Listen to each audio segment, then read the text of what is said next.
Alors, quelle est notre question de recherche et son intérêt?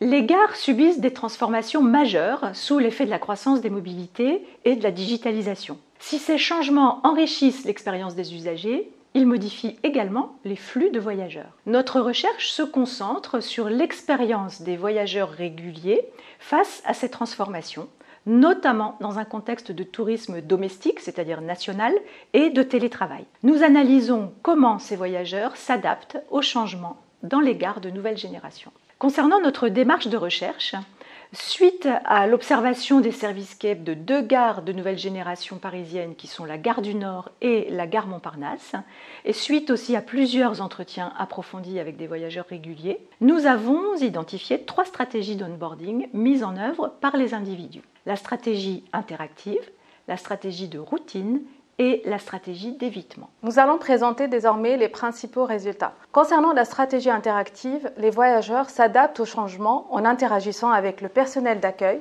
d'autres voyageurs ou le personnel commercial des boutiques. Ces interactions se déroulent également en ligne via les outils numériques de la SNCF, par email ou sur les réseaux sociaux. Cependant, lorsque les interactions ne suffisent pas, les voyageurs adoptent des routines spatiales et temporelles, ce qui nous emmène à la deuxième stratégie. Dans la stratégie de routine, les voyageurs adaptent leurs anciens rituels, leur assurant confort et sécurité.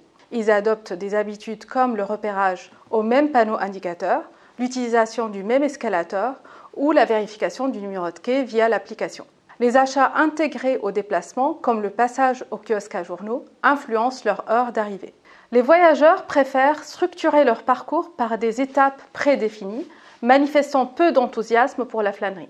Cependant, lorsque le parcours en gare ne garantit pas un environnement sécurisant et agréable, certains préfèrent éviter cet espace mouvant, ce qui nous emmène à la troisième et dernière stratégie. Dans la stratégie d'évitement, malgré les améliorations apportées à la gare, certains voyageurs se réfugient dans leur bulle virtuelle sur leur smartphone, adoptant un comportement statique en regardant des séries, traitant des dossiers professionnels ou interagissant sur les réseaux sociaux. D'autres préfèrent immédiatement sortir de la gare et accéder aux infrastructures extérieures. Cette stratégie d'évitement témoigne d'une faible réactivité aux améliorations apportées, certains voyageurs cherchant à tromper l'ennui, tandis que d'autres résistent au tout commerce, perçu comme manipulateur. À propos des implications managériales de cette recherche, ces 3 stratégies, qui peuvent être combinées, illustre la volonté du voyageur régulier de conserver la maîtrise de son parcours. Les résultats montrent que les voyageurs réguliers des gares en transformation